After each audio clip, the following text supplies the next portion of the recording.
Shalom teman-teman dan Bapak dosen yang terkasih. Nama saya Oktavielani Mariana Kore. Saya akan mempresentasikan tugas teologi biblika. Materi yang akan saya presentasikan ini berjudul Memaknai Ajaran Yesus di dalam Budaya Hengekdo dalam Masyarakat Sabu. Pulau Sabu secara geografis merupakan bagian dari Kepulauan Sabu yang terdiri dari Pulau Sabu, Raijua, dan Dana. Legenda menuturkan leluhur Sabu berasal dari tempat yang jauh sekali. Cerita lain juga menyebut bahwa leluhur Sabu berasal dari India. Beberapa hal yang setidaknya bisa memperkuat bahwa orang Sabu berasal dari suku India ialah ditemukannya kain patola atau kain adat peninggalan leluhur yang bercorak khas India dan menggunakan benang emas dalam bentuk motifnya. Selain itu, di beberapa kampung masih juga ditemui pengelompokan masyarakat berdasarkan kasta, meskipun mereka bukan penganut agama Hindu. Masyarakat Sabu memiliki sebuah tradisi unik dalam menjalin dan mempertahankan hubungan. Tradisi ini disebut Hengekdo, atau biasa dikenal dengan sebutan tradisi cium hidung. Menurut masyarakat, perkembangan manusia yang sehat bergantung pada kemampuannya untuk mencapai keintiman dalam membangun relasi dengan orang lain. Ada beberapa nilai teologis yang bisa kita dapatkan dari tradisi Hengekdo ini. Di antaranya ialah yang pertama, nilai keterbukaan atau penerimaan.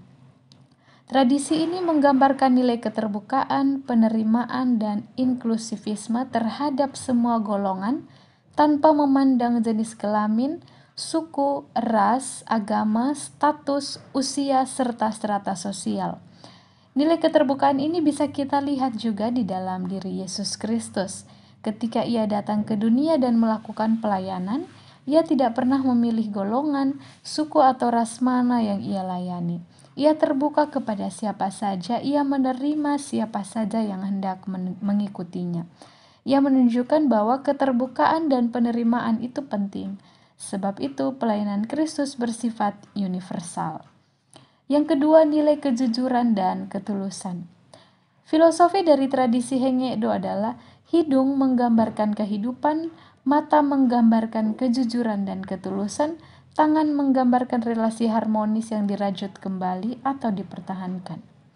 Sebagai orang percaya, kita perlu mendalami nilai kejujuran dan ketulusan. Bagi saya, kedua nilai ini sangat mahal dan langka di masa ini.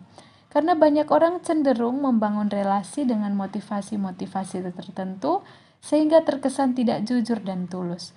Akibatnya, relasi yang dibangun bukan lagi berdasarkan kasih yang murni, tetapi karena ada sesuatu yang lain yang hendak dicapai. Yesus Kristus sendiri mengingatkan kita bahwa ketika membangun relasi dengan sesama, kita harus mengasihi orang lain tersebut dengan tulus layaknya kita mengasihi diri kita sendiri. Matius 22 ayat 39 mengatakan, dan hukum yang kedua yang sama dengan itu ialah, kasihilah sesamamu manusia seperti dirimu sendiri. Yang ketiga, nilai pendamaian atau pengampunan. Hengekdo merupakan bentuk komunikasi nonverbal dan menjadi indikasi penyelesaian konflik serta sebagai pengikat tali persaudaraan. Tentu dalam membangun relasi, kita tidak terlepas dari yang namanya konflik. Tentu kita pernah mengalami masalah dalam membangun relasi. Di dalam budaya Sabu, ketika orang yang memiliki masalah telah melakukan cium hidung, itu berarti masalah harus sudah diselesaikan. Kita tidak boleh menyimpan dendam karena hanya akan mengurangi nilai keharmonisan. Sebab bila masih ada dendam, maka tradisi Hengekdo yang dilakukan hanya menjadi praktek yang palsu atau simbolik semata. Maka pendamaian dan pengampunan harus benar-benar dilakukan dengan jujur dan tulus. Yesus sendiri berkata bahwa jikalau kamu tidak mengampuni orang, maka Bapamu juga tidak akan mengampuni kesalahanmu sendiri. Demikian ajaran Yesus yang saya temui di dalam budaya Hengekdo. Kiranya Tuhan memberkati kita sekalian. Terima kasih.